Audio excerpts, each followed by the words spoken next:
I know what it like to have no options. I know what it like to be alone.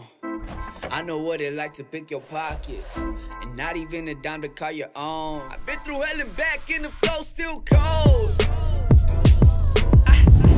Been through hell and back and the flow still cold.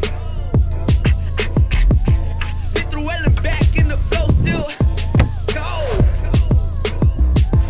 Been through hell and back and the flow still cold. Been through hell and back and the flow still. Confetti flew, red balloons when gears left. Accelerated, plotting, planning my ill death.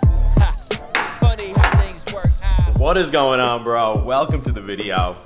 We just cooked up a dope breakfast. A hearty breakfast. I like that word, hearty. Hearty breakfast. We don't, I'll be the first to admit, I don't cook enough. I eat out too many meals. So I'm starting to make a renewed effort to cook some dope stuff at home. We got eggs, bacon, watermelon, avocado, toast. Delicious. Anyway, today I want to talk to y'all a little bit about the red pill versus the blue pill.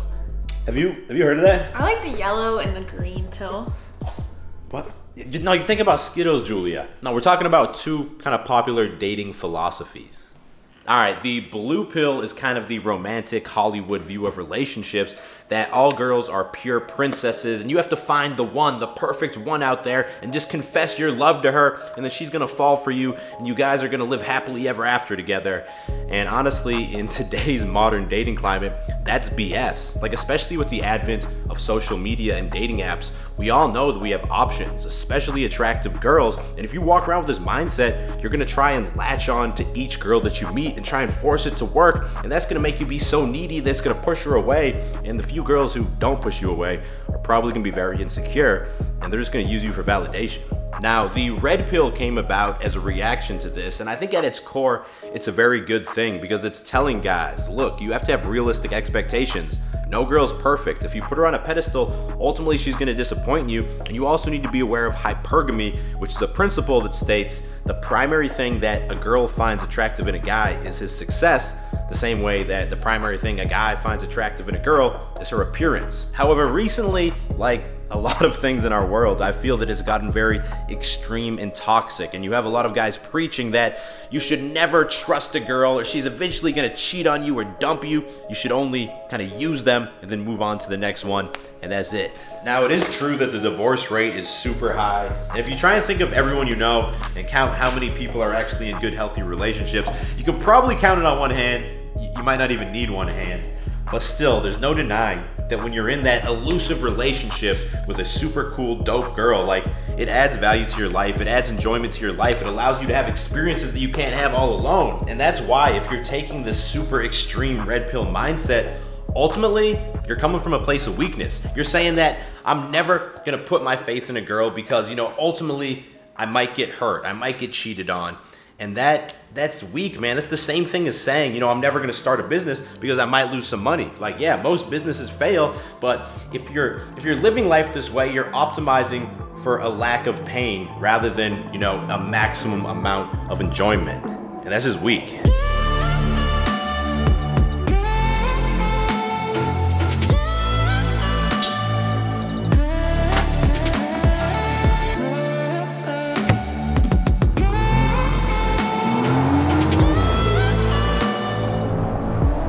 It is disgusting outside today, bro. It's like wet and rainy. There's no sun. Like, this is not why I moved to Texas. I was trying to get away from Boston, man. Feels like we're back in Boston. That being said, it's only 67 degrees. Like, the first day it's been under 90 degrees, which low-key is kind of a good thing because I'm the type of guy, I think all I want to wear is shorts and a tank top every day. But after 6 months of summertime in Texas, it's kind of nice to throw on some real clothes. And that's why I decided to partner with Thursday Boots to be the sponsor of today's video.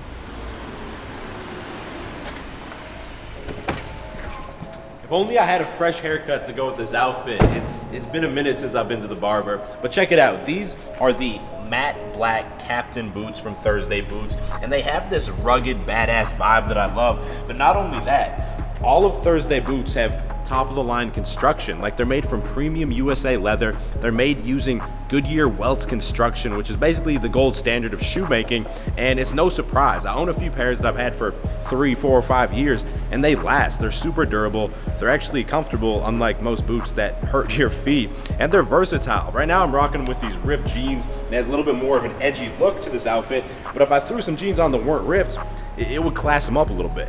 Plus, because they sell direct to the consumer, you can get them for a more affordable price than any other boot of this caliber. Honestly, man, most guys just don't have good boots, and when you do, it takes your style to another level. It separates you from other guys. So if you're ready to take your boot game and your style to the next level, just click that first link in description to grab a pair of Thursday boots.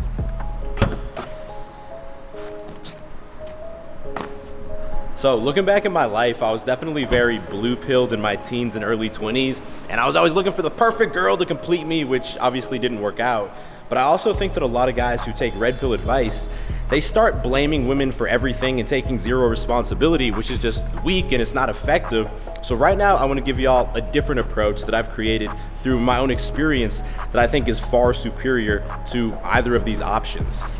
Alright, so rule 1 is to never be actively looking for a girlfriend. Because the moment you start doing that is the moment you start simping. Like, as soon as you start thinking, ooh, you know, this girl's cool, she's kind of hot, maybe she could be my next girlfriend, that's the moment that you create expectations, and that means you're setting yourself up for disappointment because, you know, just on a statistical basis, most girls are not going to be your girlfriend, but also it's probably going to make you needy. Even if you try not to be needy, you're probably going to text her a little more, you're probably going to be a little bit more clingy, if you know what I'm saying, and you're probably going to push her away. And that leads me to rule 2. 1 to 2 times per week. That is the maximum frequency you should be seeing a girl for the first couple months, because if you hang out more often than that, you're gonna kind of desensitize yourself to each other. It's not gonna seem as exciting or special. You're basically gonna fast forward through the honeymoon phase. Plus, you guys are probably doing it for the wrong reasons. Even if she's down, likely you guys are just trying to latch on to someone else because you're feeling lonely, and that can lead to a very toxic relationship. Now, if you're doing this correctly, the girl's probably gonna call you out after a few weeks and be like, I want to hang out more, what's going on?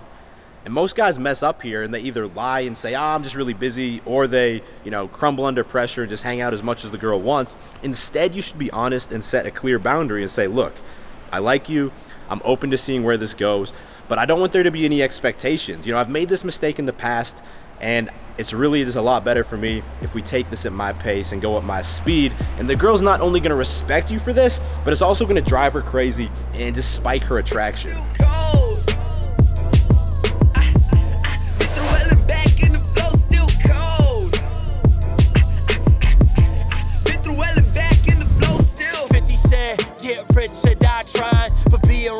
Ain't never define who I am. I'm building wealth, then take it back to Zion. I gotta do it, never had any time for trying. I close my eyes, black out, but I'm never dying. Then open wide, so shocked, like look where I am. Stop and go, only 2 speeds that I have never known. Pedal ho, I actually believe only.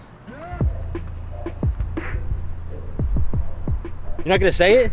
It's not every time, David, not every time. All right, gangs, bro, I'll say it. Workout complete. It was a great workout. Rule number 3 is ASAP. In case you're not from this planet, that means as soon as possible. So check it out. There's a lot of guys I've mentored or just talked to who've told me, David, I met this awesome girl. We went on 4 or 5 dates, and I thought it was going well, but then she stopped responding. Like, what happened? And one of the first things I'll ask is, did you guys hook up yet? And usually they'll be like, nah, man, I didn't think the time was right, or, you know, I didn't want to pressure her. And I get it. I used to find it very intimidating when I was inexperienced to make that first move. But you have to realize that, assuming you live in the Western world, we've been kind of sexually liberated. Like, it's no longer a taboo thing that people feel ashamed of. And that's good for the most part, right? Assuming you're practicing it safely. I enjoy it, you enjoy it, girls enjoy it. But part of this now is that if you don't make the move after 2 or 3 dates, girls are just going to take it as a sign of weakness and low confidence. Plus, the sexual tension, it builds. That first date, it builds. It's very high. The second date, if you don't make the move, it's still going to be high. But if you still don't make the move, it's going to start to dissipate. And rather than feeling like a romantic encounter on that third, fourth, fifth date, it's gonna start to feel more like a friendly vibe, like a friend zone type thing. Plus, as soon as you hook up with a girl, all of a sudden the games stop and you guys can actually have honest communication. I'm not sure exactly why this is, but before you get to that point, it's like there's this barrier and the girl doesn't fully respect you. She kind of likes leading you on, but after that, everything becomes so much easier.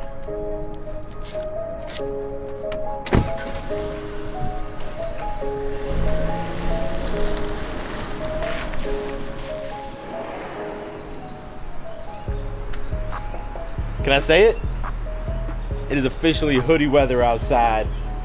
Rule number 4 is the girlfriend test. All right, so you meet a girl, things are going well, you're hanging out 1 to 2 times per week, you hook up with her, 2 months pass, 3 months pass, maybe on that 3rd month you start hanging out like 2 or 3 times per week.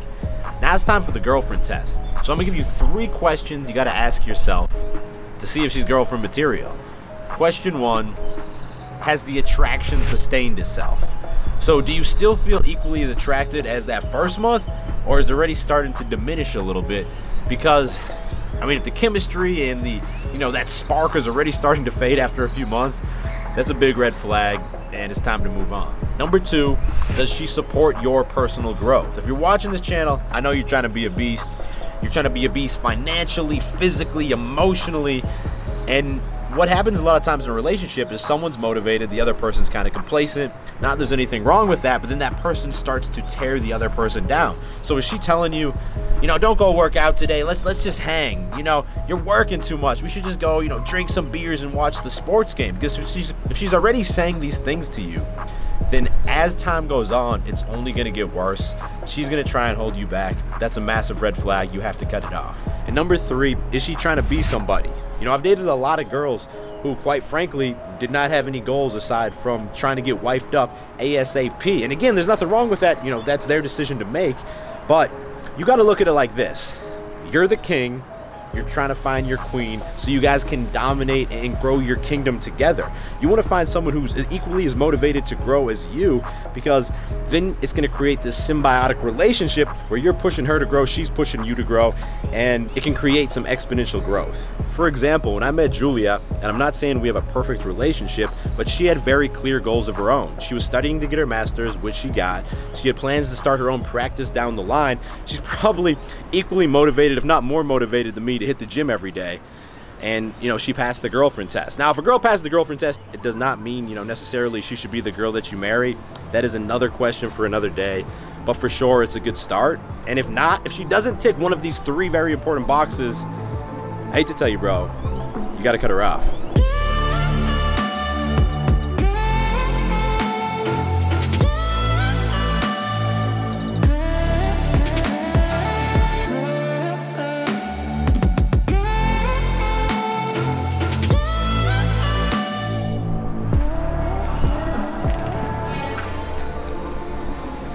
Is this enough wine for both of us?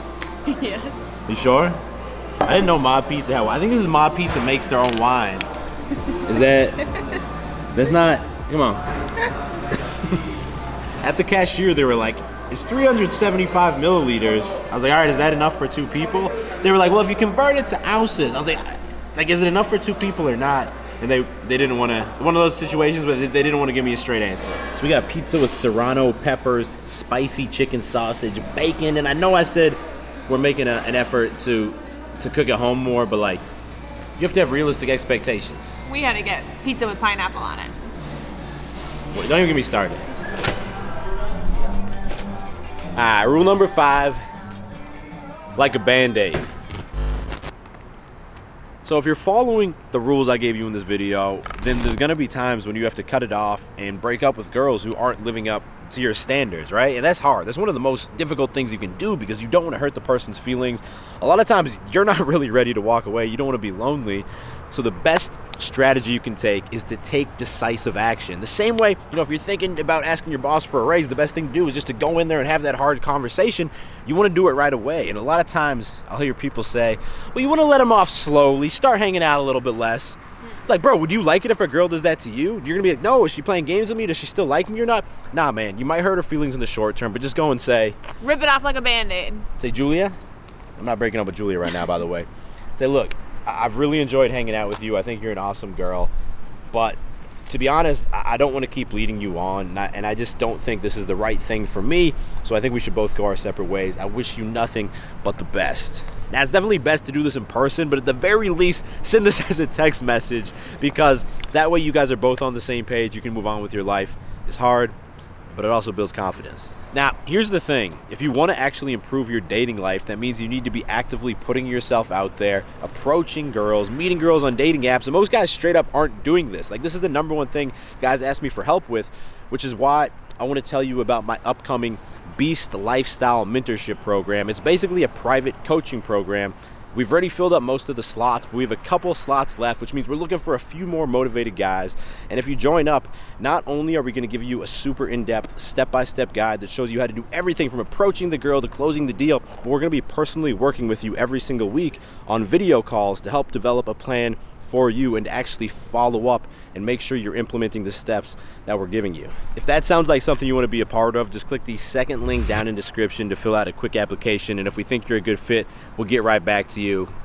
That being said, if you made it to the end of the video, give it a thumbs up, bro. I appreciate you so much. If you're new to the channel, go ahead, click subscribe and turn notifications on, because I drop 2 new videos every single week and you don't want to miss them. I will talk to all of y'all in the next video. Stay beastly.